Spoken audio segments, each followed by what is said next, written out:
2 মিনিটে পশ্চিমবঙ্গ, ভারত ও বিশ্বের আজকের ২৬শে মার্চের সেরা 10টি খবর এবং একটি টিপস। পশ্চিমবঙ্গ সংবাদ। অভিষেক ব্যানার্জি নন্দীগ্রামে গিয়ে শুভেন্দু অধিকারীর শক্ত ঘাঁটিতে সরাসরি চ্যালেঞ্জ ছুঁড়লেন, নির্বাচনী লড়াই আরও তীব্র। বিজেপি পানিহাটিতে আরজিকর মেডিকেলের ঘটনার ভুক্তভোগীর মাকে প্রার্থী করেছে, রাজনৈতিক লড়াইয়ে নতুন মোড়। পশ্চিমবঙ্গে নতুন ভোটারদের এসআইআর যাচাই প্রক্রিয়ায় আটকে পড়ার অভিযোগ উঠেছে, ভোটাধিকার নিয়ে উদ্বেগ বাড়ছে। সূত্র অনুযায়ী প্রায় ১৩ লক্ষ ভোটারের নাম যাচাই চলাকালীন তালিকা থেকে বাদ পড়েছে, বিতর্ক তুঙ্গে। শুভেন্দু অধিকারী দাবি করেছেন, আসন্ন বিধানসভা নির্বাচনে বিজেপি ১৭৭টি আসন জিতবে।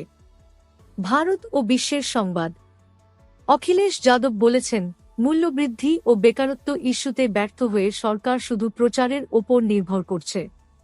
কেন্দ্রীয় সরকার জানিয়েছে, দেশে ৬০ দিনের জ্বালানি মজুত রয়েছে, ঘাটতির খবরকে ভুয়ো বলে দাবি।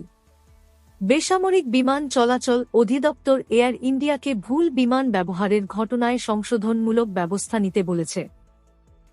এয়ার ইন্ডিয়ার ৩৫০ বিমান লন্ডনগামী পথে প্রযুক্তিগত সমস্যার কারণে দিল্লিতে ফিরে আসে, যাত্রী নিরাপত্তা নিশ্চিত।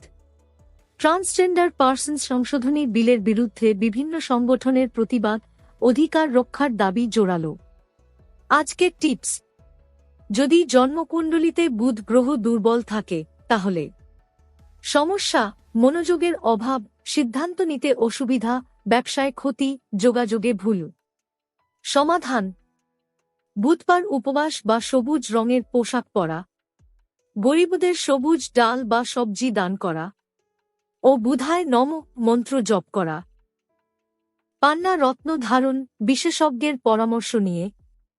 মন্তব্য: যা কিছু ঘটেছে তা সবই মৌলিক।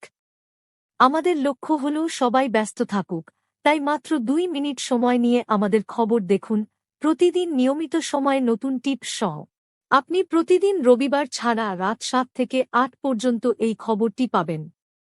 যদি নতুন সদস্য আপনি এই খবর থেকে সন্তুষ্ট তাহলে সাবস্ক্রাইব করুন, শেয়ার করুন এবং এই ভিডিওটি লাইক করুন। দেখার জন্য ধন্যবাদ। বাংলা নিউজ আপডেটে আপনাকে স্বাগতম।